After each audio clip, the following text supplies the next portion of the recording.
every political move you make costs something, some political capital, some vote. You have to hand wave a couple of elections. It costs something. So what does it cost? Just like, yeah, third parties get stronger. Will they be on debate stages? No, probably not. Will they be on every ballot? No, probably not. Will they get any electoral votes? No, definitely not. So now what? I think this is really worth watching. Spicy debate with Brianna Joy Gray on Cornel, West, Biden, and Trump. Vote blue no matter who, all of those types of memes. I think it's super interesting. We don't hear Brianna talk on this type of stuff too often in a way where she has like real pushback that often. She's usually on her show and whatnot. I don't get to see Crystal and Kyle. Crystal and Kyle have kind of been at it with a lot of air quote progressives recently, saying that their idea that voting for Biden is like a good thing and you should do it, and is way better than Donald Trump or any other Republican, and he has the best chance of winning, and he's done a lot of good, even though he's still Joseph R. Biden Jr., which is not good. He's been in a lot of hot water recently. I haven't watched all of his reviews on that, but I think it's super interesting to talk about, and I just want to hop into it, you know? See what's up. I watched a lot of this. Both Crystal and Kyle do really well, and I feel like we can talk a little bit about the some good things that Biden's been doing, some terrible things that him and the Dems have been doing, where we go as like a country and as progressives as well. I just think it's super interesting. Isn't that a really wild take? Is that a really wild take? Yes. Like, I don't know, to a lot of people like Gray, in my personal opinion, voting for Biden is like less bad than, like, I don't know, maybe voting for a Republican, or like being okay with Republicans win, because if the world gets worse, then there's like a possibility that like it'll get better one day after it burns to ash. So I similarly was voting for Jill Stein in New York in 2016. I did the same. And I also happen to believe that strategically it makes the most sense to apply pressure to the Democratic Party by voting for not Biden in a primary. Marianne Williamson is obviously the most progressive candidate in the primary, and then vote for Cornel West in the general. And I know there are a lot of people in my audience who are frustrated by that plan because they think that it takes something away from Cornel West's run, or it affirms the Democratic Party in some way to vote for Marianne Williamson running as a Democrat. I don't feel that way. I feel it's a little hypocritical to have that position, given that we all just enthusiastically voted for Bernie twice in the primary the last two rounds. You can make a distinction saying that Bernie was an independent, and he always identified as an independent, and Marianne Williamson doesn't have that kind of cloak of distance from the Democratic Party. You can say what you want. I don't see those things as mutually exclusive in the least. Has Marianne held like a political position before? I differ from you only insofar as that I would say it's a more difficult choice in a swing state to decide what you're going to do. But I frankly respect people who feel comfortable. It has not been something that I have to contend with, but I respect people who feel comfortable voting third party even in swing states. And the reason is this, and it goes back to that early bad faith viral Noam Chomsky interview, in which I asked him about a month before the 2020 race. Look, I said, I take your point. Let's say Trump is an existential threat. Let's say that he's a unique threat among all Republican candidates. My concern is that every year, because we all vote for blue no matter who, because most Democrats vote blue no matter who, or most left-leaning people do, the message that gets sent out is that Democrats don't have a bar. You can go as low as you want, as close to the Democratic Party as Republican Party as you want, and there's a ratchet to the right effect. And Republicans know that they can keep being more and more extreme. And so I want you to explain to me what you predict to be the stopping point at which we're no longer saying this new Republican is the worst that has ever happened. This new Republican is the worst that has ever happened. Tell me you're not going to be saying the same thing about Ron DeSantis or Vivek Ramaswamy or whatever other person comes down the pike. And he was unable, in my subjective view, to respond credibly to that claim. Okay, so here's one thing. This, and you guys can tell me what you guys think about this, but this just feels like asking the question, when are you going to tell me, when are you going to lie to me? Like, sure, I know that's the correct, I can understand that seems like a logical thing to do, but when will you lie to me so then I can do what I want to do instead of something that's actually correct? Because I don't like doing what's actually correct. It doesn't make me feel good. And I know that may sound a little hyperbolic or mean, but what else is that, right? Because if hypothetically it's true that the next Republican president is worse than the last Republican president, which by all intents and purposes usually seems pretty true, why would you want me to tell you that that's not true? What, for your own personal feelings, right? They almost always are. Not always, but almost, but like at least recently, they definitely have been. And that's something that I think we should really think about. And I think that's something we should really think about, because if they are, then I don't know what else to do. It is now an actual Republican talking point these days to invade Mexico. First we were banning Muslims, and now we're invading Mexico and invading Mexicans. So what is I don't know, Biden crushing a rail strike worse than invading Mexico? Is it? And I'm not happy to vote for Biden almost ever. Actually, ever. I've never had the idea in my mind, Joseph R. Biden Jr. I'm so happy to vote for that guy. That's never happened before in my life. But to be honest, I'm much happier voting for him than I am for a Republican, or like allowing Republicans to win. That just sounds ridiculous to me to say that. So, I mean, when the Republicans stop being worse every single year, then yeah, I'll tell you that they're not worse every single year. But until then, I'm not gonna like lie to people on the internet and tell them that everything's okay. And hey, you know, we definitely don't like the Dems, so just don't vote for them, bestie. Haha. Because that doesn't seem true. Why would I just lie to them? You know? And it would either be like you simply just don't care about what the Republicans are doing, or sympathetic to opinions that make you believe that it's okay for them to just be as bad as possible because we just simply don't like the Democrats. Then I don't know what to say to you. So if somebody could tell me strategically what the stopping point is going to be of making this argument of the lesser of two evils, I would be open to the idea that, okay, this is when the last evil is one. no longer lesser. Donald Trump, fine. He tried to steal the election, fine. Seems correct to me. That is a new line that he has crossed. Okay. But absent an acknowledgement that we are creating our own destiny by lowering the bar in these ways, I'm not comfortable coming out and criticizing anybody who no longer wants to be complicit in that kind of a system that's enabled the Democratic Party to not have a primary, treat Marianne Williamson as badly as they've treated her, treat Bernie Sanders as badly as they treated him, and openly come out and say they don't have to hold a free, fair election. The DNC argued that in court. Okay, sure. All right. But I would say the Democratic Party has definitely become better in time. Not removing, but reducing the power of super PACs is one thing. No longer attacking progressive candidates as hard as no longer attacking progressive candidate donors like they did is another big thing. Like the Progressive Caucus has been able to get a lot of concessions recently out of the Democratic Party simply because we've been able to push them so far. I don't know. Like, sure, the Democrats are bad, but I wouldn't say they're worse than they ever have been. It seems like we've been forcing them to become better. And I think that's not only okay, I think it's good. And it's something that we should celebrate, honestly. On a daily basis, even. Vote blue no matter who is more effective than voting green. At this point in time, for most places, if not almost all places, and I'm sympathetic to arguments in all places at the moment, yeah, sure. It would make sense. Now that being said, we are completely forgetting the idea of primaries. The Democrats can do that with their national primaries, but local primaries are still, you can still do work there, and people can still run. Now, they may not be as free or as fair, right? Especially 2016. The 2016 primary for the Republicans was more democratic than the one for the Democrats. Yeah, I can completely agree with that. But with that being said, like, what do you want to do?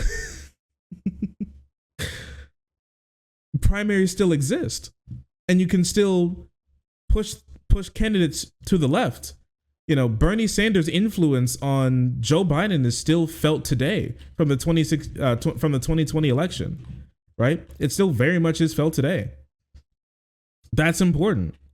Bernie's influence on Hillary Clinton was felt as well. Like, that's really important. And I'm not going to sit here and try to discredit the hard work that they did. Her and a bunch of other Democrats, progressives, and left-leaning people did in this country that pushed more candidates left. You can still vote for more progressive candidates in primary elections. So no, the Democratic Party, you can't just get as close to Republicans and still win whenever, because it's not true that you'll still just win whenever, because it doesn't happen. Like super conservative Democrats who are just like, oh, well, I'll just be a Republican, but with a D next to my name, most of the time lose, especially compared to their progressive counterparts. Like the people, like candidates who support Medicare for all in purple states win more than candidates who don't, who are on the left. So I don't know how you can sit here and say that they'll just always be able to ratchet right when very clearly the Democratic Party, even though they're nowhere near as good as they should be, has been continuing to move left over time. They definitely have been, especially after the 2022 midterm election. Especially after the 2022 midterm election, we saw we had a bunch of we did a bunch of stories. A lot of you frogs weren't here when we did that, but we did a bunch of stories talking about the Democratic Party, and Schumer brought, all the whole Democratic caucus together to talk about how they didn't do anywhere as near as they wanted to do in the election, because they didn't, right? Like, they still have the Senate, but they don't have the House anymore. And talking about moving, like what to do strategically, and move left is what they came up with. And they've been doing that. And I genuinely enjoy that. I think things have been doing pretty well. Like, sure, Hakeem Jeffries is not better than Nancy Pelosi, and in some cases may possibly be worse, but we're going to have to see how he leads to figure that out yet. But sitting here and just like calling off all the ideas of primaries and votings and moving the party left is just not true when the Democratic Party has a more left political posture than they ever have been in like the history of the country. More left than they did during Obama, more left than they did during Clinton, more left than they did during like any other Democratic presidency. How can you sit here and say that they haven't been moving left at all? Yeah, not fast enough, sure, but like there's been real movements. I mean, remember, I don't know, man, in 2015, Democrats did not fully support gay and trans rights, and they do now. As like in their policy platform. And that's a really important thing. They're caring more about young people and their votes. They're doing more get out the vote type stuff, right? They don't learn all the time because they're Democrats at the end of the day. But to say that they don't learn at all and things are worse and terrible and they're never going to get better, I don't know, it just doesn't make any sense. It just seems antithetical to reality. Not only would I say that protecting the Biden National Labor Relations Board isn't important enough for me to vote for Joe Biden, but it is important enough that I would actively encourage, but I'm not going to shame them for whatever they decide to do, but I would actively encourage people who are in a swing state to vote for Joe Biden, if for no other reason than to protect that board. So I think that's a perfectly defensible position. Point. And I had this conversation on my podcast in the last episode, and there were people who would characterize that position as, I mean, you've heard the thing, you've been on the internet, stupid things that are not true. Too credulous about Biden, or, being too comfortable in one's own position in life and not needing enough change and being happy with the status quo. People will say things like that. I think actually that if your priority, if you believe the path to meaningful change is going to primarily come through a kind of, I don't say this dismissively, but a kind of labor incrementalism, meaning there are meaningful labor gains that happen, but are not the type of which would radically transform the system the way that some people want to happen in a shorter term. And the way that some people might argue Bernie Sanders represented his movement as the goal of being, then that's a defensible position. But I have to hold space for the reality that there are people for whom, even as significant as those labor gains are, it's simply insufficient.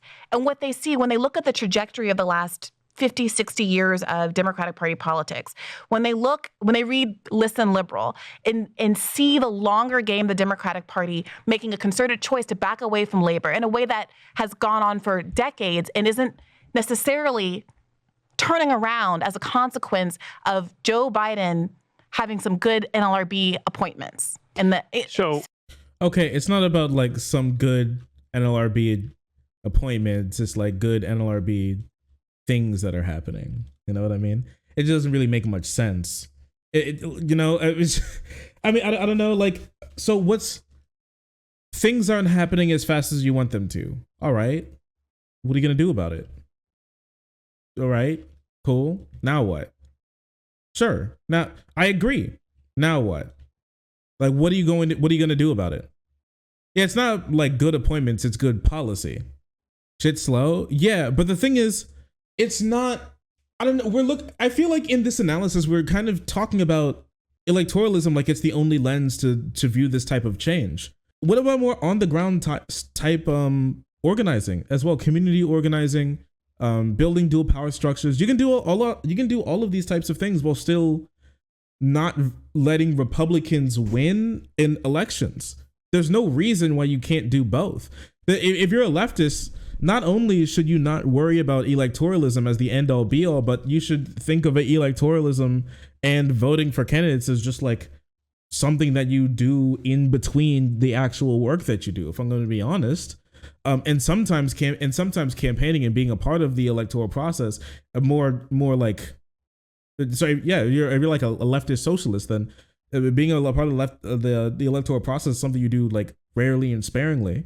That can be great, but a lot of times it's not something that you worry about too much. You just make sure that the worst people don't win, and then you keep your nose to the ground. You keep working in your community, and you keep having good, and you keep pushing for good things for to happen to those people.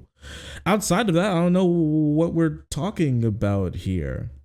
So let me actually, and then I want to jump into it. So number one, I don't think that in like massively increasing union density, I actually don't see that as incremental change. I mean, if you look at the chart of the decline in the middle class, that as well as she tried to downplay the increase in so like Biden's presidency has helped cure some of America's Reagan sickness when it comes to a lot of labor, immigration, and consumer finance issues. That's a really big thing that happened that I feel like we're just simply not talking about. We're like pretending is not super important.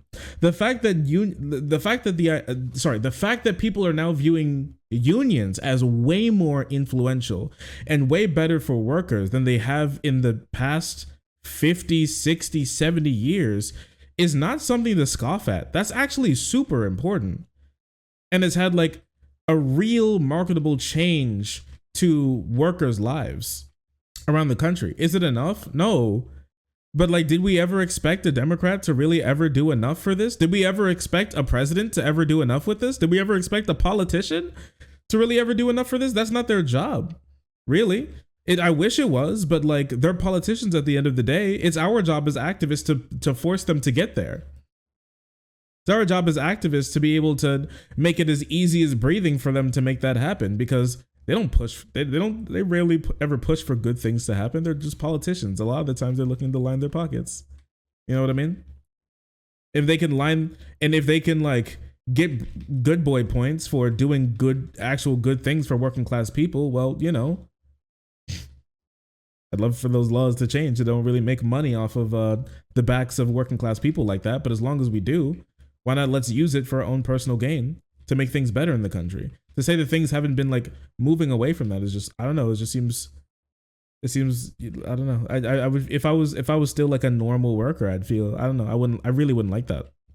That's a big change. I feel like those same people who are right about the Democratic Party, they were right about the analysis in Listen Liberal, right about the fact that you had, this free trade bipartisan consensus, and in large part a union busting bipartisan consensus, also don't acknowledge that there actually has been a notable shift in the Biden administration.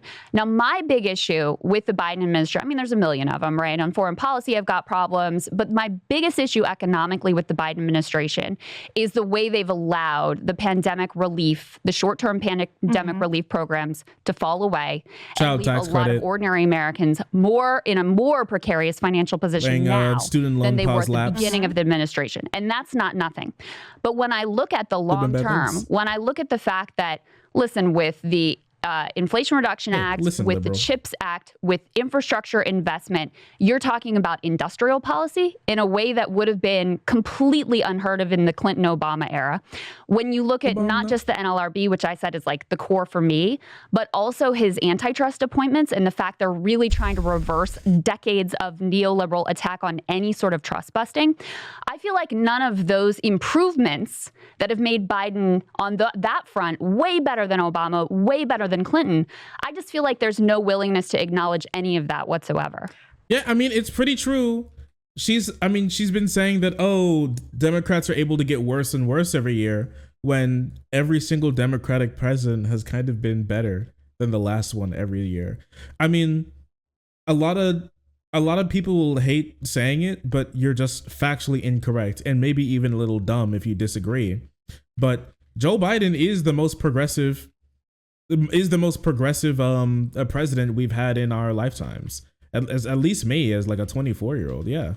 At least in recent memory, he absolutely is without a shadow of a doubt. Almost completely obliterated the drone war. Reversing a lot of the Reagan flu that we have when it comes to labor rights in this country.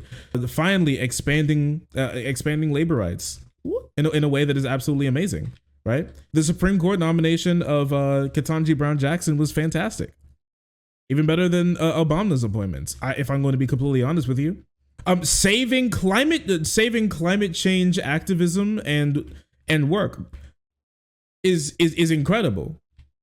As well, Republicans tried to obliterate the country's, I'm not sure if people remember this, but Republicans tried to destroy the country's ability to do anything about climate change. Basically, the Republican Supreme Court voted that the EPA, it's illegal for the EPA to regulate companies' carbon emissions and ruining the environment that harms people.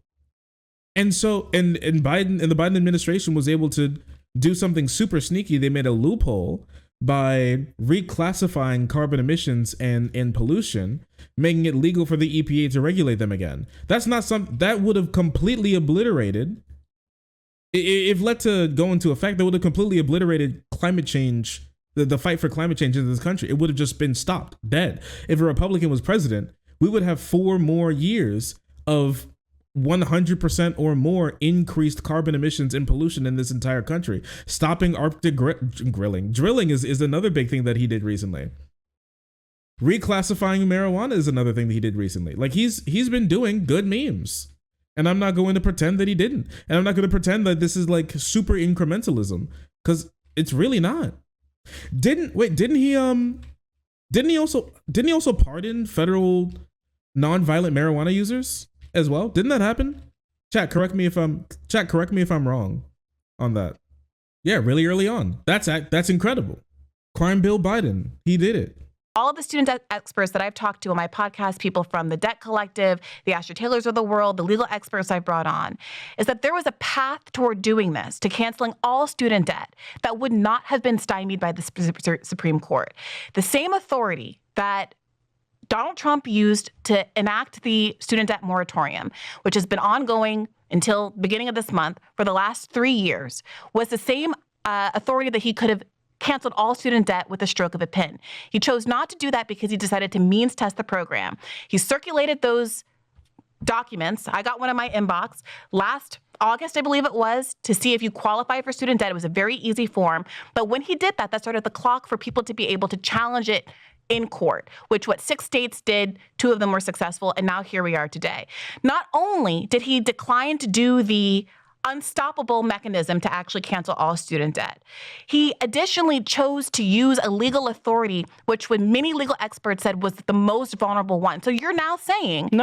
He could have used the Higher Education Act. He did. He did. He could have done that in the first instance. But he didn't, and now he tried it again through the Higher Education Act. The idea that it's a conspiracy, he doesn't want to actually cancel it. No, he appealed the case like 4 or 5 times. Kyle, and then at the end of it, when the Supreme Court said, no, you can't do that, he said, fuck you, I can. And he did the Higher Education Act. That's exactly what we wanted him to do. Then he does it, and people go, oh, that's not good enough. And it's like, that's ridiculous. There, Kyle, what we wanted him to do was first and foremost, just cancel the student debt. I expected him to do nothing on student debt. This is the point I'm trying to get across. Man, this is wild. This is wild.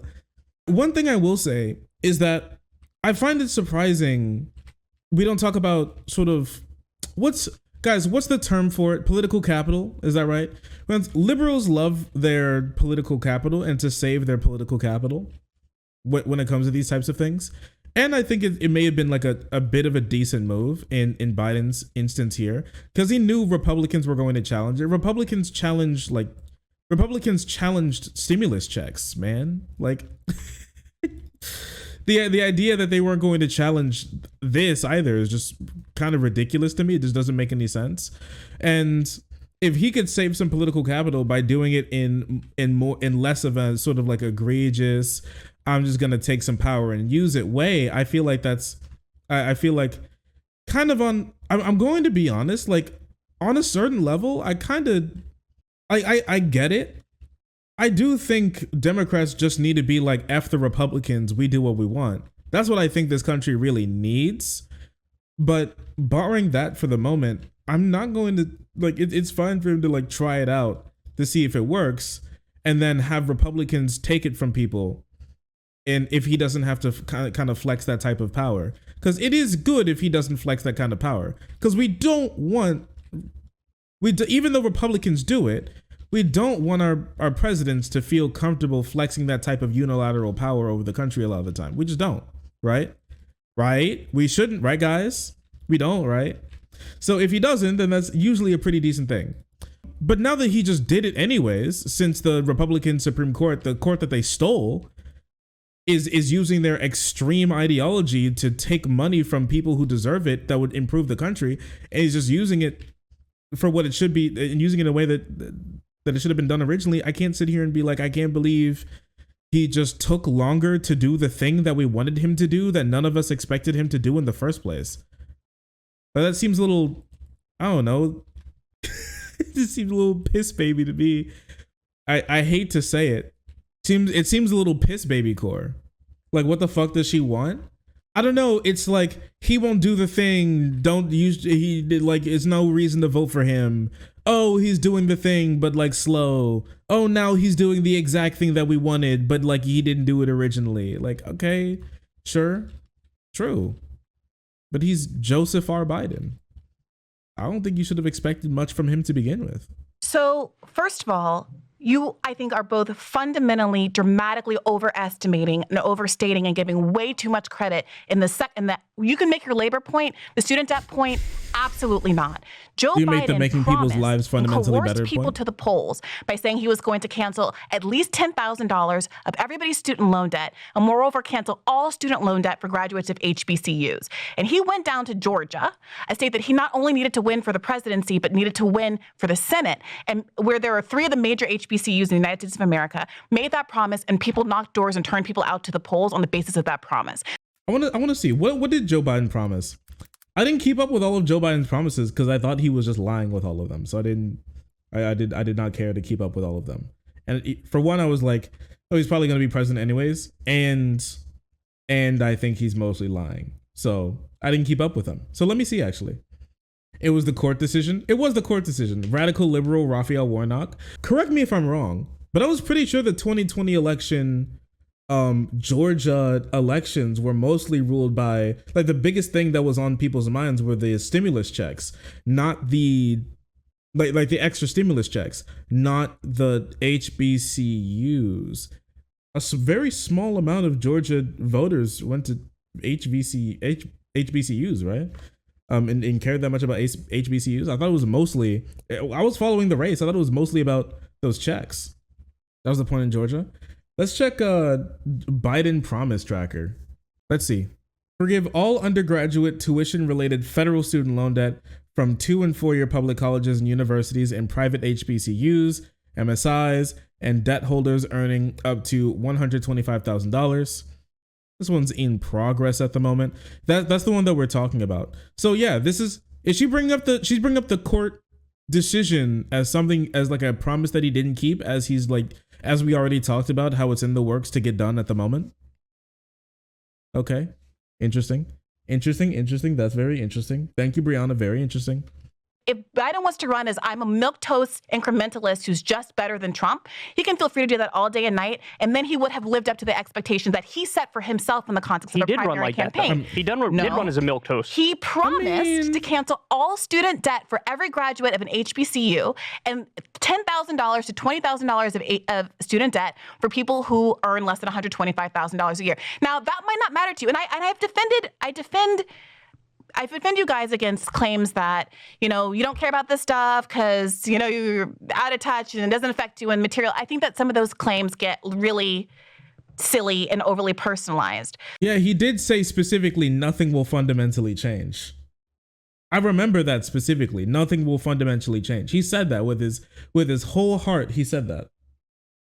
So I don't know, now what? Here we go. Obama. That's true. Here we go again. Imagine being better than authoritarian fascist. Couldn't be me, I guess. Couldn't be progressives, I guess. I don't know, man. It's so weird. It's weird. I just think it's weird. What do you guys think? On a scale of 1 to weird, is this a weird type thing? So true, Trump. Thank you. He lied about student debt. Trying and mostly failing means he lied.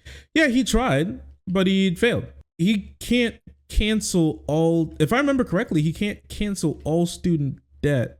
It's very hard to cancel all student debt. I think he can use mechanisms to cancel all federal student debt, but I'm not sure if he can do all student debt, especially when they're not federal. Private, I don't think he can do much with private loans very often. He failed. He's trying with a better law. Yeah, but we just talked about that. Am I wrong here? Is she going with the same talking point that we just talked about why it doesn't work, but still talking about it? We talked about the student loan thing and now she's on the student loan thing again. But did he completely just drop something that I'm missing in there? Did he say that he's no longer going to try to cancel HBCU debt? Or he's saying that he's no longer going to cancel under 125K, 10K student loan debt? Or was it all student loan debt and now it's under 125K, 10K in student loan debt? And I know people who have their student loan debt been forgiven already. But I don't know. Not privately hold debt. Yeah, he can't just tell a debt collector that they're not allowed to collect debt. That's really difficult. Now, I think what he should do is just pay them. The government should pay them and not the person to get it off their back. I think that'd be really cool, but I don't know but he's a liberal, so I'm not sure if he'd do that. I'm not blaming people or saying it's their fault for Trump getting reelected or whatever. But I am saying we would like it if the way the Democratic Party responded to Cornel West would be to cancel all the student loan. But we know that's not reality. We know that what ought to happen and the reality of what will happen are two very different things. Let's get to the second point. Yeah. Okay. That's a great point. The 2016 votes for Jill Stein and the reaction of the Democratic Party subsequently. What is it? Does anybody know about this now viral clip? A concerted movement effort to withhold one's votes has been proven ineffective. It is obviously the case, Crystal, that there was not a concerted effort in 2016 or any kind of structural movement to withhold one's vote for Hillary Clinton in favor of Jill Stein. It was just a bunch of us angry. Sure, there's not a structural movement, but also we don't hold structural power. How do progressives have a structural movement to do anything when we don't hold structural power? A lot of these progressives have really just started to hit their stride post 2016. I'm not saying they started 2016. There have been people who've been working for decades for things to get better. I'm talking about really hit their stride and hit the mainstream and started to actually pick up a lot of steam in post 2016. That's really important, right? So we don't have much structural power, or we don't have any structural power really. What are we supposed to do there? honestly, like 30% of the Democratic Party considers itself, even self-describes as progressive, let alone like are actually this type of tapped in as progressive, right? Most of the country doesn't really vote. So like, how does, I mean, sure, yeah, like there was I think that there was a concerted effort. From what I've seen, from how I've talked to people, I think there is a concerted effort to like withhold votes. Most people don't vote. There's already a concerted effort to not hold votes, but there was even like more, honestly, when it came to the whole like Jill Stein, Hillary Clinton, Joe Biden thing. There was just more people were activated and cared less about, and were less swayed by the opinions of people like Gray than there were people persuaded by the opinion, hey, the guy who's going to make your life way worse is way better than the guy who may make your life slightly better or not change it too much at all. That just seems like a better option to most rational, normal human beings. So Bernie bros, a very small number, by the way, because we all know sitting here that more as Republicans Bernie are trying Sanders to voters in end successfully gutting the Civil Rights voted for Act Hillary Clinton than Hillary Clinton voters in 2008 bent the knee and voted for Barack Obama. We all know these statistics. We've been saying them back at neoliberals for the last 5, 6, whatever years. That being said, there was no argument to control the media narrative and present an opportunity for actual leverage and change. So there wasn't like a group, there was no spokesperson, there was no politician, there was no left media that was saying, here, I have a organized movement, an organized group of people who are willing to actually change their mind and vote for the Democratic nominee in exchange for various concessions. That didn't exist. And I'm, by the way, not advocating for it. Okay, so, well, that's why it didn't exist. Because the people who are like you, who are not voting, can't really have your minds changed on this issue. And the people who are like considering voting are already probably going to be voting or just not voting anyways. So who are you talking to? And who are you talking about? How many people are like this anyways? So few, maybe 1% of the US population is like this. Maybe 2, if I'm lucky. If we're lucky, maybe, possibly. Burning your bus was really bad. How are we still arguing about this? Not only is it really bad, it just didn't exist and still doesn't. It just does not really exist. For every like burn your buster, there was like 2.3 people who felt differently. And so yeah, like obviously, since people like you aren't advocating for it, nobody like you is advocating for it. So yeah, it doesn't exist, obviously. I want to hear that again. Meant to control the media narrative and present an opportunity for actual leverage and change. Well, okay, media narrative, no, but like Bernie and crew got actual leverage inside the Biden administration and caused actual real change. We don't have much media narrative. We don't have much media control because we're progressives. So I don't know. Yeah, I mean, like, we're not liberals. A lot of us just got here. and like it doesn't you know, like, you know, manufactured consent and the in the sort of like liberal media apparatus was already working in overdrive to discredit progressives, and honestly they still are today, but I feel like to a lesser percent than I've seen in the past, especially during 2016, 2020. 2016 more than it was in 2020. It's not about whether you're a Democrat or a Republican. It's about what are your political goals. And I think that 100%. We share a lot in the same political goals. There's a big one that we don't share. But hold on. So I still don't understand. Just lay out for me. Like what in the ideal scenario happens, and how does that constitute any sort of revolutionary change or help to further the goals that we largely share? Yeah, I think for one, getting federal matching funds for third-party candidates, since I believe third parties are going to be a much better vehicle to actual meaningful change in this country than the Democratic Party, is infinitely more significant a goal. But third parties haven't gotten a single electoral vote in 50 like years. Round and round and round and round. No, but it's true. Okay, but like, how long will that take? if like a large portion of the Democratic Party, and I mean the voters, actually moved in that direction, how long would that take for that actual structural change to be around? And how long will the Republicans be in power to make that change? In 4 years, we now have a conservative, with the most conservative Supreme Court that's like been in the country since like the 1800s, early 1900s. So like, now what? That was in 4 years. How long is this project going to take for you all? Like, I'm cool. Listen, all right. I personally think the whole like third party voter thing is super. Well, third parties running and being on stages and all that type of stuff, I think it's great and fantastic and needs to happen more. I think it's a side quest.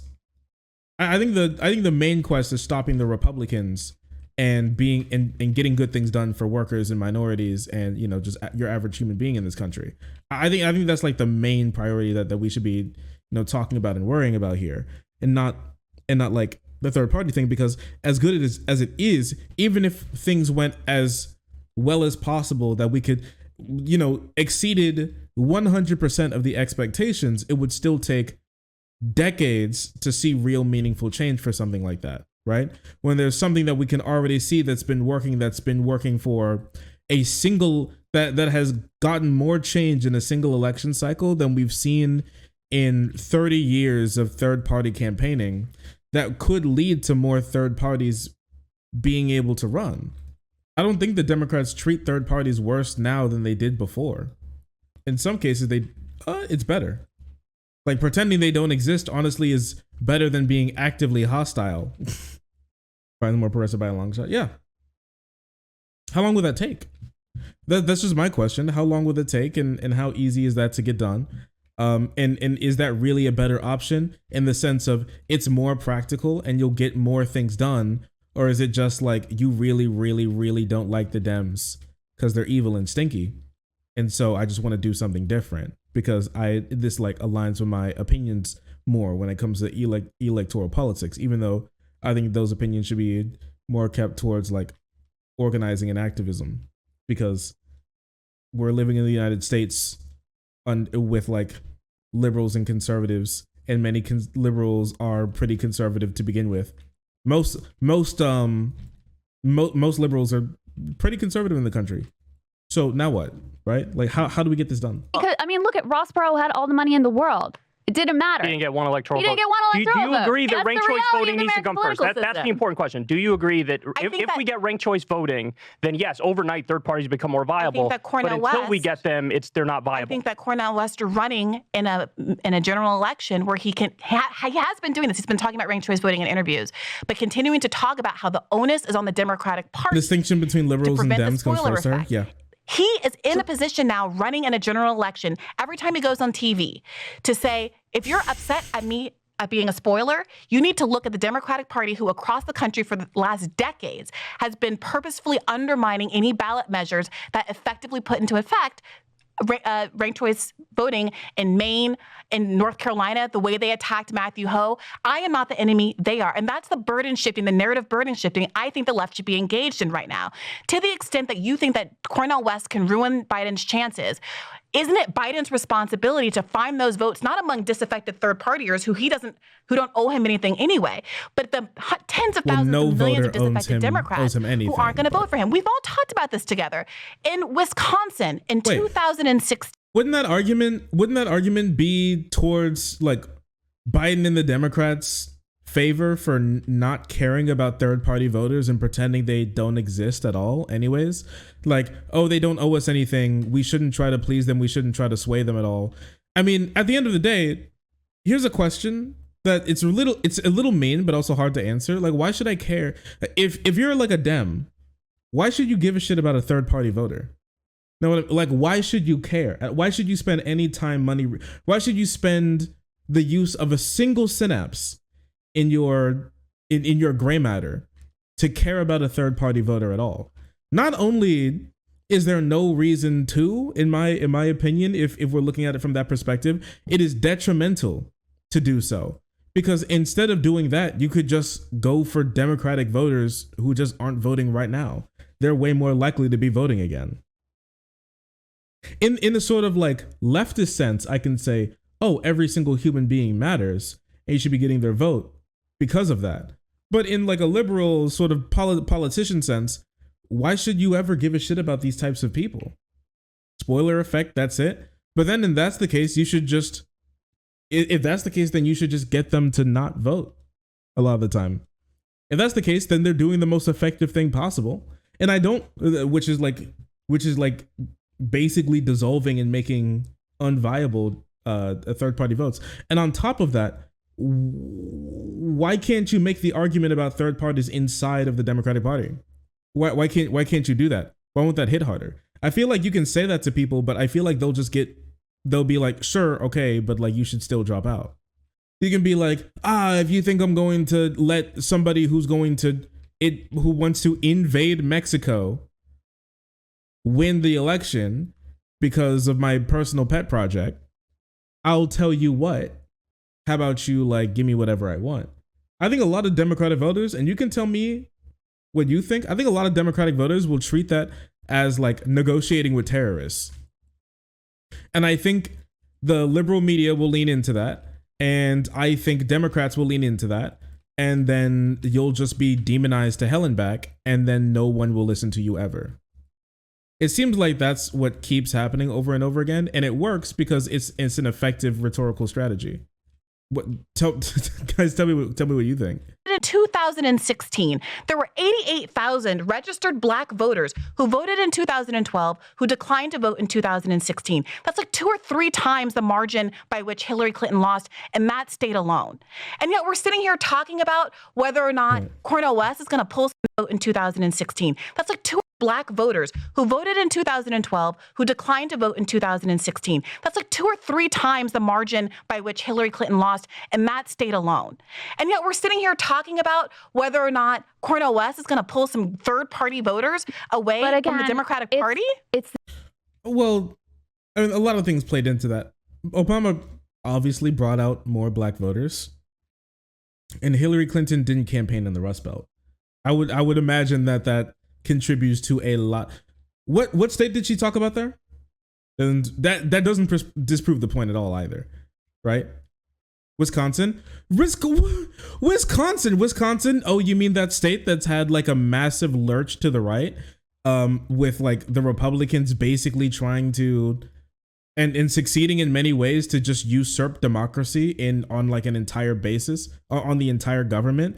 So the Republican Party now just rules with the House power by completely disenfranchising the governor and by gerrymandering and like stuffing their Supreme Court until recently.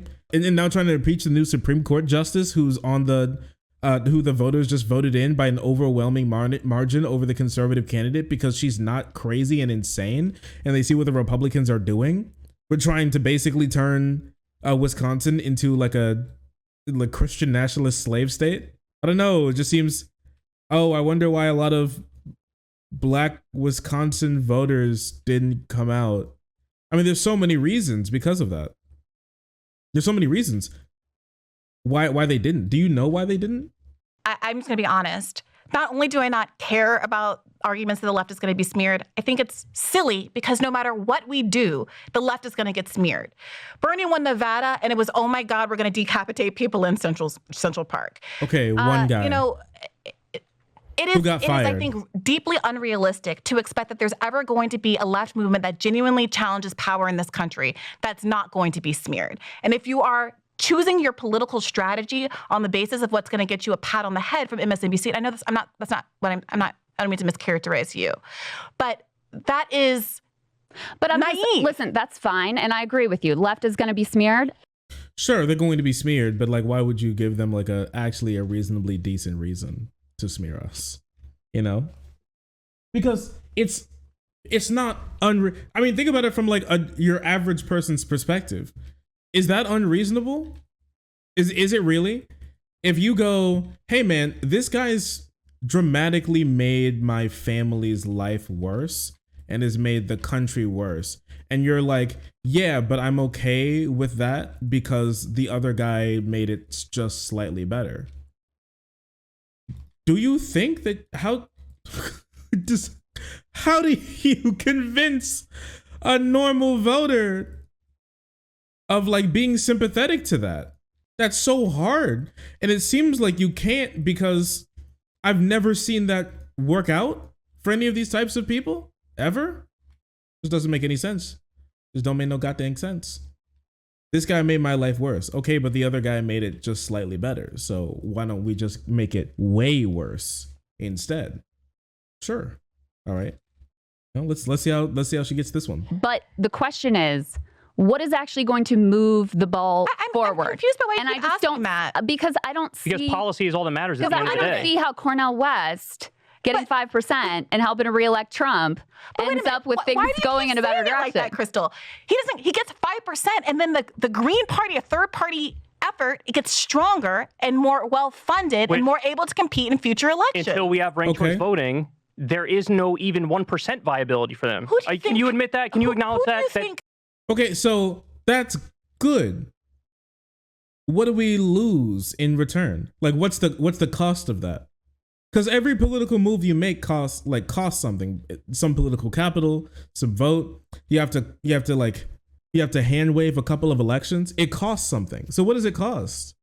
Just like, yeah, third parties get stronger. Will they be on debate stages? No, probably not.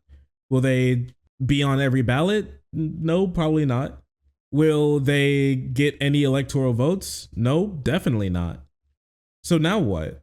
Like, maybe sometime in the future it'll be better, but like, it doesn't seem like we gain much of anything. That it's until we get ranked choice voting. Maybe in the future, it's a long-term pet project. You agree with that, right? Has been doing most of the ranked choice. Who do you think? I'm going to answer it. It's a simple question. I'm going to answer it in my own time, in my own words, Kyle, respectfully. It's a simple one. The ranked choice voting thing, if we get ranked choice voting. I go around, I do a lot of podcasts. Oh, no. And I don't know what's going on right now. It might be the phase of the moon. Not the tears. We had the double moon last month. But I'm getting a little frustrated with feeling shouted down and disrespected in every single space that I go into. I gotta say, I promise I'm gonna answer your question, Kyle. Sit tight. I got it coming for you. Why is everyone so mean to me?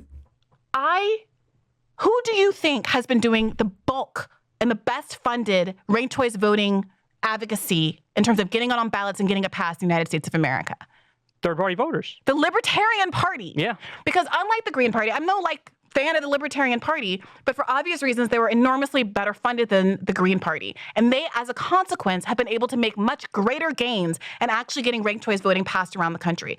What I'm saying is that there's a tangible material benefit to getting more money for a Green Party, whatever third party happens to be, but right now all we have is the Green Party for obvious reasons. Getting them more money to do the work across the country to advance third parties, ranked choice voting rather, is exactly the goal that you're Okay, honestly, all right, then let the libertarians do it. If libertarians are soaking up a lot of neocon money and getting ranked choice voting passed, then let them do it. I don't know. That seems like a great option to spend our time, benefiting from the fruits of their labor and also winning elections. Let the monsters kill each other. Sure. And I'm not against voting for third parties. I think there's a lot of places and a lot of reasons why it's a good reason to vote for third parties.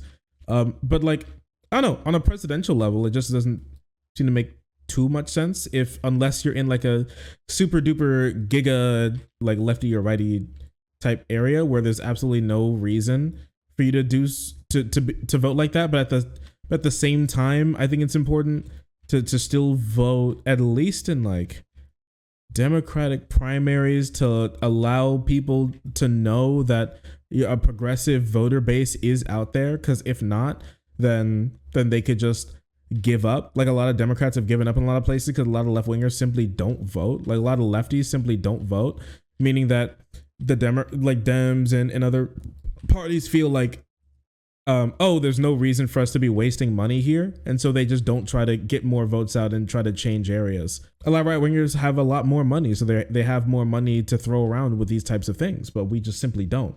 Let me ask you a related but different question. I mean, how do you assess the difference between a Trump and a Biden acknowledging that, I mean, I think you would acknowledge it's not, Cornel West is not going to be president. I'm going to be honest with you. If it's about convincing me how Brianna Joy Gray is going to vote, Brianna Joy Gray lives in D.C., is constructively disenfranchised, and Brianna Joy Gray also is sympathetic to accelerationist arguments. So for the people who are unknowledgeable on this topic specifically, accelerationism is basically the idea of things are kind of bad or things aren't that good. So why don't we just make everything worse and burn it to the ground to get as worse as possible, as fast as possible? So hopefully from the ashes of the society that we burned, a new, better society will just spring up because of it. Once we give everyone a taste of how bad things can get by making sure things get as bad as possible, then they'll want what we're serving, because you don't understand the joy of things being good by first understanding the deepest depths of sorrow, or depression, I guess. It's kind of like that. We need to get as low as possible so we can finally understand how good things could possibly be.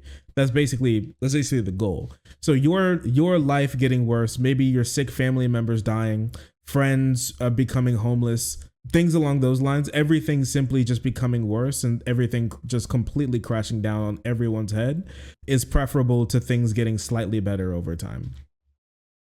Is what she's sympathetic to specifically. And I just don't. I have to tell you guys, I don't agree. That's just, I don't, it just seems, it is, it is an abuse tactic. You know what I mean? That's crazy to me. I haven't had anybody explain it like that, but that's actually really true. It is an abuse tactic. It's like randomly yelling at your partner to get them to like it more when you're super calm and nice and sweet. Just like we need to, okay, so shaming voters, that's bad and won't get us anywhere. Making all of the voters' lives better until they come crawling to us on their knees to make their life better is what we need to do. I don't know how that's better, if I'm going to be completely honest with you. Yeah, it's the Joker's approach to policy. Why so serious? It is the Joker's approach to all policy. You got a point. I wish you were wrong, but you actually are so right. You're actually like the most right. But that's what Dems do. No, they don't. Yeah, but that's what the Dems do. No, they don't. Actually, what happens is, I don't know. There's like a term. There's probably a term for it.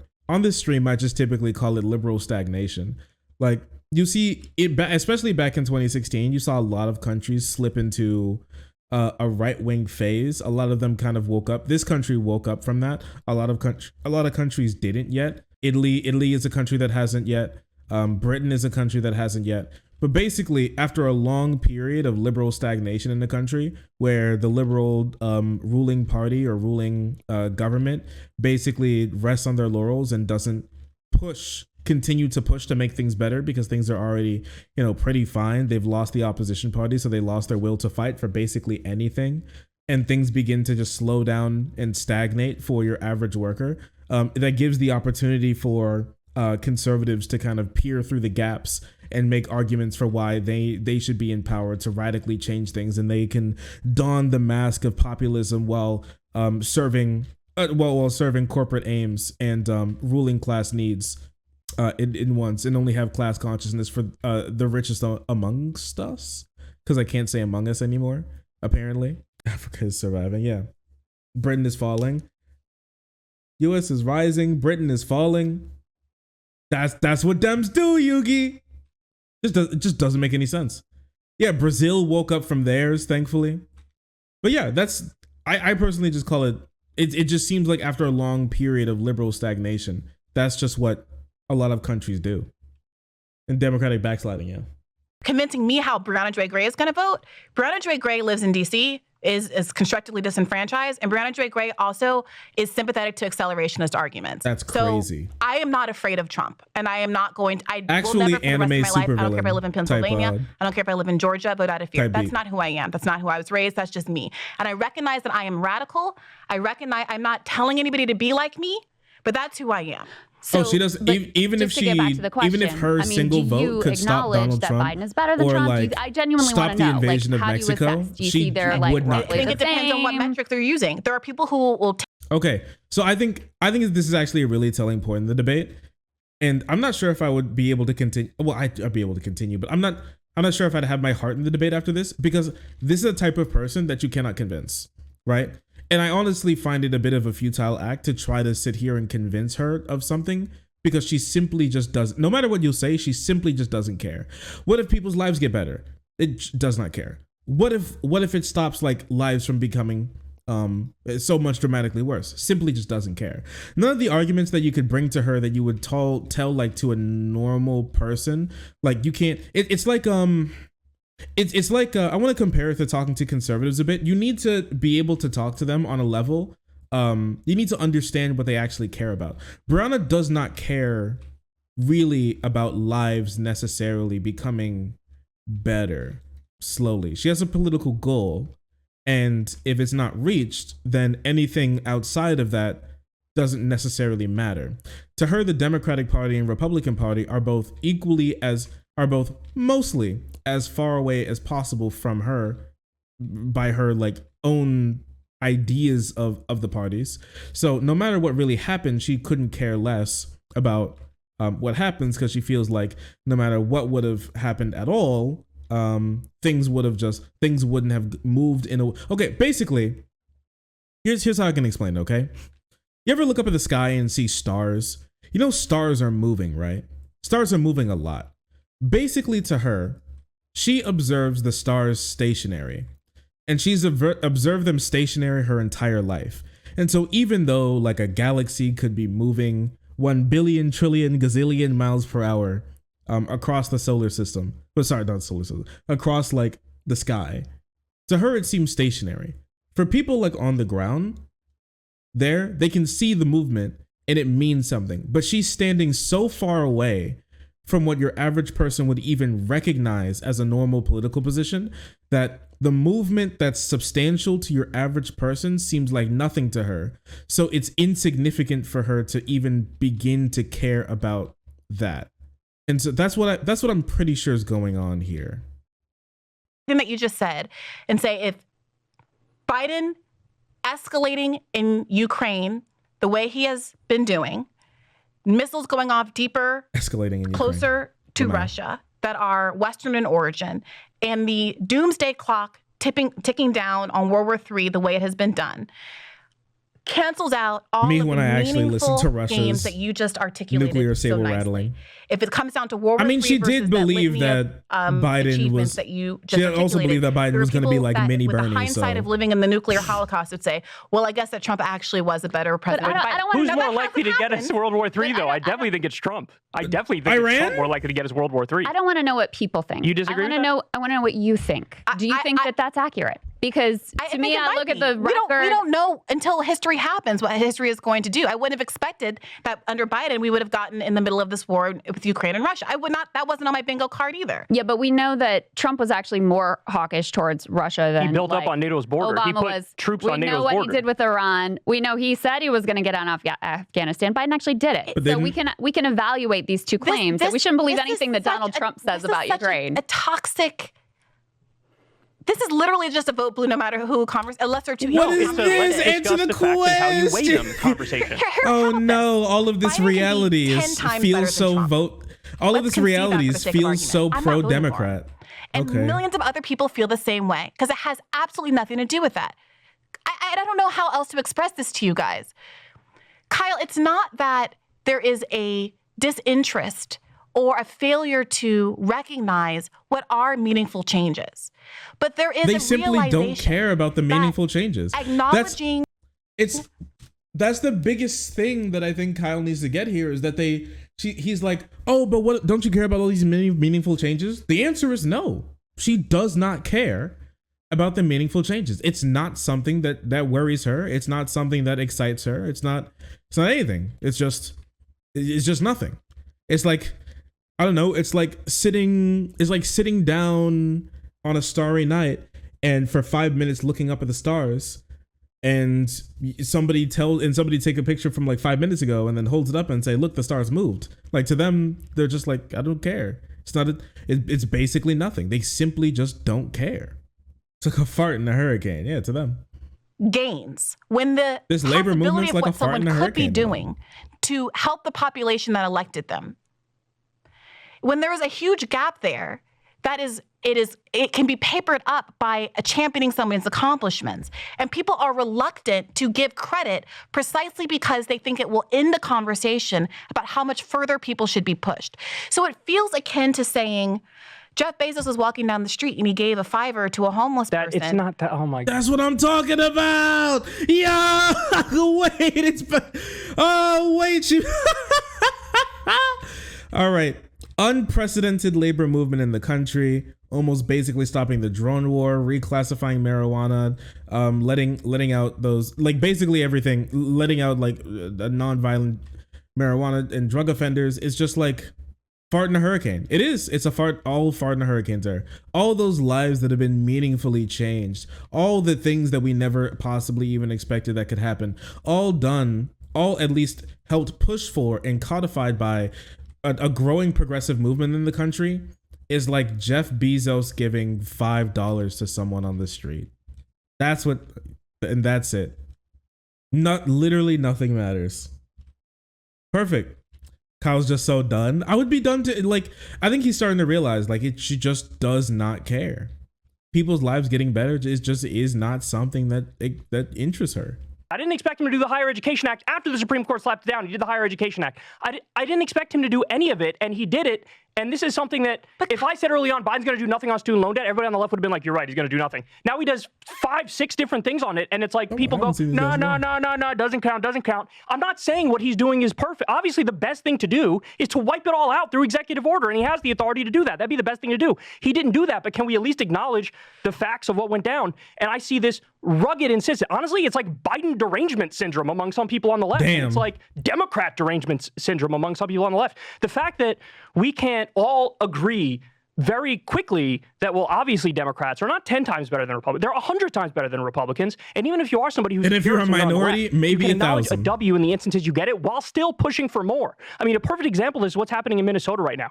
Minnesota has a 1-seat Democrat majority. We got universal free school meals, legal weed, carbon-free electricity by 2040, tax rebates for the working class up to $1,300 if you make under $150,000 a year, 12 weeks paid family leave, 12 this weeks is paid a soda leave. moment. They banned conversion therapy. They did red flag laws for guns. They did universal background checks for guns. They did automatic voter registration, public free college if you make under 80K, a ban on she does not care. forever chemicals, $2.2 billion increase in K-12 school funding, sectoral bargaining for nursing home workers. These things are all not little wins. They are huge wins. And I still see this insistence like we're back in 2016 or something where people are like, nope, Democrats and Republicans are either equally bad or actually jujitsu move, Republicans are the lesser evil. And I think it's this idiotic. really was it's our it's jujitsu Kaisen. People who are refusing to acknowledge reality, and they'd rather narrative hump all day talking about Democrats are so bad, Democrats are so bad, Democrats are so bad, but oh yeah, I'm a leftist.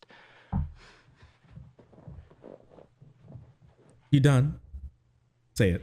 Going back to the student debt point, it is Good Lord. kind of telling to me, Kyle, that you so quickly, you injected your own low subjective, personal, and low expectations into the argument to say, well, because Joe Biden did more than I subjectively believed was possible, I am going to, you're minimizing the accomplishment.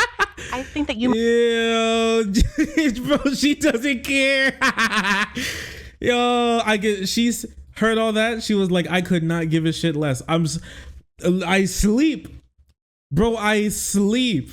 That's crazy, guys. Okay. She sleeps, guys. She snoring, like sleep, snoring, got like the, got the hat that flops over with a little ball on it. Got like the eye blinder laid out like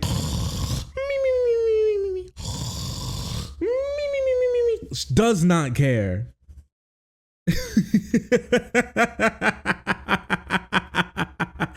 Okay.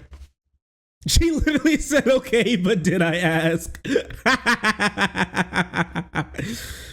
Well, my life didn't change. I don't know. It is a little bit of conservative, a little bit of a fuck you, I got mine. Or it's honestly, it's oh my gosh, it's the opposite. Remember how we talk about a lot of conservative ideals are just like fuck you, I got mine. This is almost the opposite of like a fuck you, where's mine? You know that meme that's like I don't care if good things happen to you, they should have happened to me instead. I could not care less if your life got better. Where's mine? Fuck you, where's mine? Not even I got mine, just where's mine? I'll be where's political, where's my hug? And sometimes even they did already get theirs. But she's not broke or suffering though. It's not about that. Not even about that. I feel like so many of these people's lives have gotten better. I feel like the last couple of years have been relatively hopeful. A lot of people are like, got kind of mad at me or think I was being a little too optimistic when I was like, I think we can have a world that's so much better here in like not too long. Like I was really hopeful about what the future held. And everybody was, and I had a lot of people who was like, you know, your positivity is really refreshing here on this point. I had a lot of people who were like, you're being way too optimistic about all of this. But I don't know. I feel like I've been vindicated over the years. And I just find it very sad to like just not give a shit about everything that's been going on. We should really do a recap on what happened with like Minnesota, really. For you, that might be a hop, skip, and a jump. Okay, but he did more than I expect. You're setting your expectations lower than the expectations that he set for the American public in the context of his campaign. Oh, and okay. I completely respect. Okay, but that's every politician though. And I'm not saying that we should excuse it, but I think that we should look realistically at the situation that like not only are they not going to be doing all of their campaign promises, but also some of them are they're just going to pretend that they didn't say some things. Like that's to be expected. That's to be expected. What's Biden even running on? In his second term? Bro, I don't know. I do not know. Not Trump is good enough for like keeping him in office. But it should be more than that, which is why I support a primary challenge to force him to do something. If we don't do anything, he's not going to do anything because we're progressives and we're activists. And that's literally the point. That's our literal fucking job. That's like our only job, which is to push the country left. If your desire is to push the Democratic Party left, you have to, Chris Hedges says this all the time, it's a politics of fear.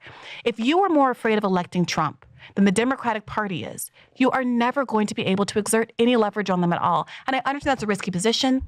I understand Trump getting reelected is scary. I understand that there are meaningful ways in which he's hurt real people in real ways. I understand all of that. And we just have a different. Well, I don't really think, well, okay. How do you care less than the Democrats when they get paid to lose? A lot of the time. We suffer when they lose, and they get paid when they lose. They're politicians. Like they can run in the minority. And that being said, if they do it too much, then they lose funding. I mean, look at the Florida Democratic Party right now. They kind of don't even exist. They're not even on the map. People stopped caring about them entirely. They lost a lot of funding. They're trying to reinvent themselves at the moment because at the end of the day, they do want to keep their seats, right? So primary them. That's like the biggest thing that you could do. And like to a Democrat, honestly, that's one of the biggest things that you can do to a Democrat is primary them. Make them move left. Tell them like be a part of the constituency. Why would they not care about your vote if you're a part of the constituency? Especially if you make yourself an important part of the constituency. That's like a really big important thing to do. It's like make your voice known there. It's hard to be more scared. It's hard to be less scared than the Democrats when, for one, they get paid a bit. For one, they get paid. And two, they can just sit around and get elected another time. Or just wait and then move into like a cozy corporate job if that's the case. If that's going to be your opinion, then like why would they ever care about getting elected at all? But they do care about being elected. They do want seats. They do want to hold power. Politicians love power. That's their thing. But yeah, I'm not sure we have to watch the rest of this. I really don't. I didn't. The debate, interesting, enlightening even. Outside of that, man, goodness. Oh, there it is. Oh, sorry. I didn't see you there. If you're enjoying the content, hit the subscribe button. If you don't, it'll make Boo very sad. I know a bunch of you who are watching are not subscribed. Join the frenzy. You won't regret it. Thank you, Boo.